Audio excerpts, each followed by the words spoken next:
Hello, future chemists. Welcome to an exciting journey into the world of elements right here on Synapse. Today, we are diving into Chapter 3, Classification of Elements and Periodicity in Properties, and our specific focus is Nomenclature of Elements. Ever wondered how elements get their names? From ancient discoveries to modern synthetic ones, there's a fascinating story behind each symbol and name. We'll explore this topic across 4 levels of difficulty: easy, medium, hard, and hardest, preparing you for everything from basic understanding to competitive exams like GMA. Let's begin. Ready to unlock the secrets of element names? Let's start with the basics and understand why a systematic naming system is so crucial in chemistry. At its core, nomenclature of elements is simply the systematic way we name each unique chemical element. Imagine a world where every scientist used a different name for oxygen or gold, pure chaos. That's why a universal system is absolutely essential for clear, global scientific communication. Historically, early elements got names based on their properties or origins. But as more and more elements were discovered, especially in the 20th century, the need for a standardized approach became critical to avoid confusion and disputes among researchers worldwide. This is where the International Union of Pure and Applied Chemistry, or IUPAC, steps in. IUPAC is the global authority that ensures consistency in chemical nomenclature. For elements with atomic numbers greater than 100, which are often synthetic and initially have contested discovery claims, IUPAC devised a clever temporary naming system. It uses specific numerical roots for digits 0 through 9, like UN for 1 and NIL for 0. You combine these roots according to the atomic number, and then add the suffix IUM. The symbol is simply the first letter of each root. For example, element 101, unnilunium, gets the symbol UNU. Time to test your understanding of the basics. Here are 3 practice questions to help solidify what we've just learned. Take a moment to read them carefully and try to apply the IUPAC systematic nomenclature rules. Remember the numerical roots and the IUM suffix. Good luck! Now that we've covered the fundamentals, let's delve a bit deeper into the history and the detailed rules behind element nomenclature. Are you ready for the next level? The way elements got their names has a rich history. Some, like gold or silver, have names dating back to antiquity, often linked to mythology or their appearance. Later, newly discovered elements were named after their properties, like hydrogen, meaning water former, or after their place of discovery. However, the 20th century saw the synthesis of many new, heavy elements, particularly those beyond uranium, known as transuranic elements. These discoveries, often made in different laboratories simultaneously, led to heated disputes over who deserved credit and, therefore, the right to name the element. To bring order to this situation, IUPAC, the International Union of Pure and Applied Chemistry, stepped in. They introduced a provisional naming system specifically for elements with atomic numbers greater than 100. This systematic nomenclature uses specific numerical roots for each digit of the atomic number: NIL for 0, UN for 1, BI for 2, and so on, up to N for 9. These roots are combined in order, followed by the suffix IUM. The symbol is then formed by taking the first letter of each root. This system ensured that every newly discovered element had a unique, unambiguous temporary name. Let's look at an example to clarify the systematic naming process.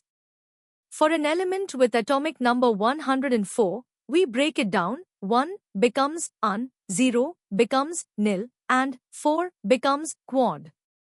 Combining these, we get unilquadium. The symbol is derived from the first letter of each root: U for UN, N for NIL, and Q for quad, giving us UNQ. This temporary name is used until the discovery is unequivocally confirmed by IUPAC. Only then can the discoverers propose a permanent name, which could be after a scientist, a place, or a mythological concept, and after a period of public review, IUPAC officially ratifies it. Now it's time to apply your understanding of the systematic IUPAC nomenclature for elements with Z100. These 5 questions will challenge you to construct names and symbols, and also to identify atomic numbers from given systematic names. Remember the roots and the suffix, and pay attention to the order of digits. Good luck with these problems. Alright, let's elevate our understanding. We are moving to the hard level, where we'll analyze the scientific rationale behind IUPAC's naming system and its broader implications. The evolution of element naming is a fascinating journey, from empirical observations to rigorous scientific standardization. Initially, names were often descriptive or mythological. However, with the explosion of discoveries, especially in the 20th century, the scientific community faced a dilemma: how to name elements fairly and unambiguously. This led to the crucial distinction between IUPAC's systematic, temporary, naming and permanent names. The systematic nomenclature for elements with Z100 provided an essential placeholder, ensuring global communication without getting bogged down in disputes over discovery claims, which could take years to resolve. Let's compare the two naming systems. Systematic naming, like a Nuntриum for element 113, is purely functional, derived directly from the atomic number using numerical roots and the IUM suffix. Its sole purpose is to provide an unambiguous, temporary identifier.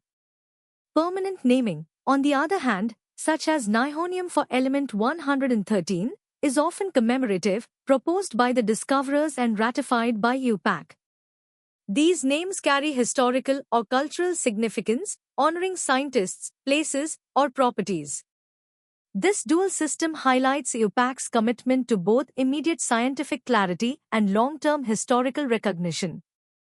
The scientific utility of systematic nomenclature extends beyond mere naming. It provides a universal language for newly synthesized elements, facilitating international collaboration and verification efforts.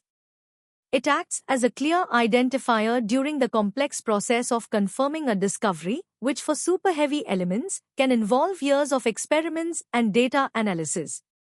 Furthermore, by implicitly communicating the atomic number, it helps place the element in the periodic table, offering initial clues about its potential properties, even before detailed chemical characterization is possible. This framework is vital for the ongoing exploration of the periodic table's furthest reaches. You've tackled the complexities of systematic nomenclature and its scientific rationale.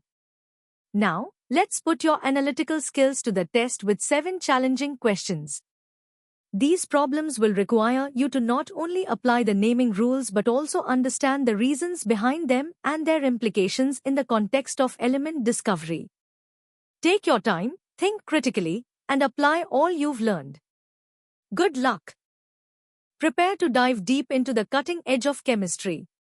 In this hardest level, we'll explore the synthesis, detection, and theoretical implications of super-heavy elements, connecting nomenclature to advanced scientific frontiers. The journey to discover super-heavy elements, those with atomic numbers greater than 103, takes us to the very limits of nuclear existence. These elements are not found naturally, they are painstakingly synthesized in particle accelerators by fusing lighter nuclei.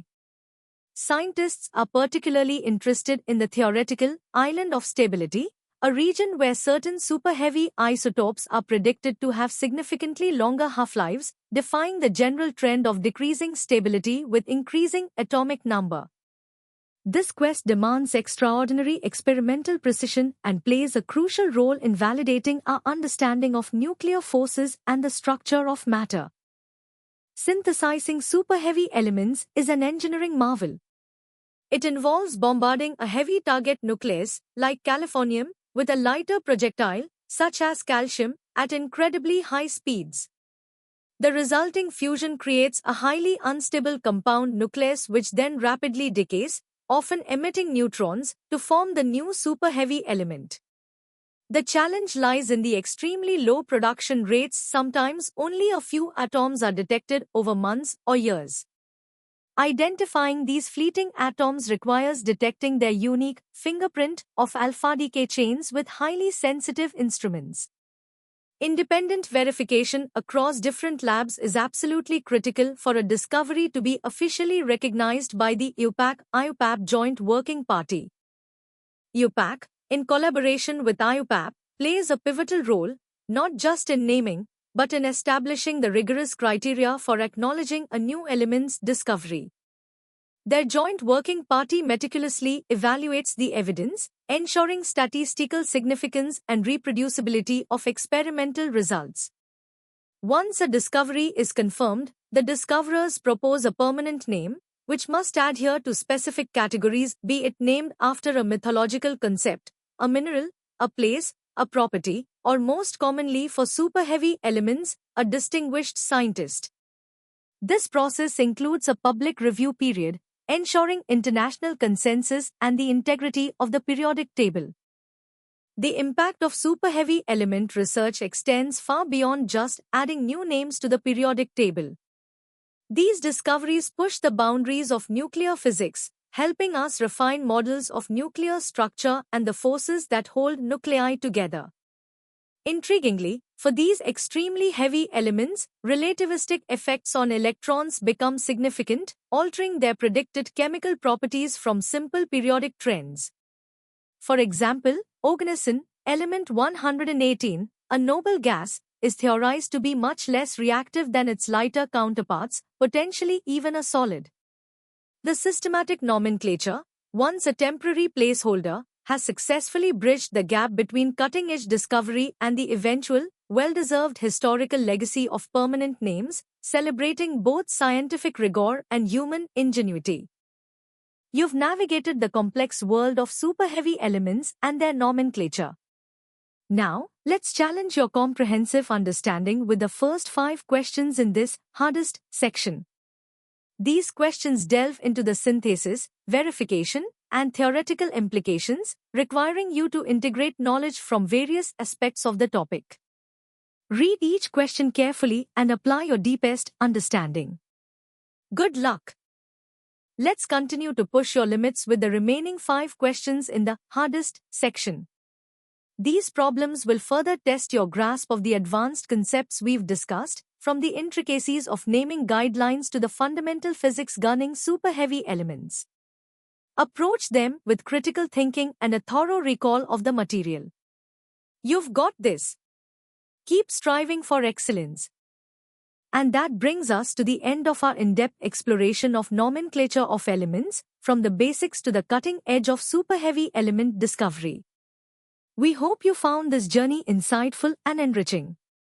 For more such comprehensive educational content, practice questions, and interactive learning experiences, make sure to visit synapse.omaps.in. Don't forget to like this video, share it with your friends, and subscribe to our channel for continuous learning. Keep exploring, keep learning, and keep excelling in your G-Main preparation.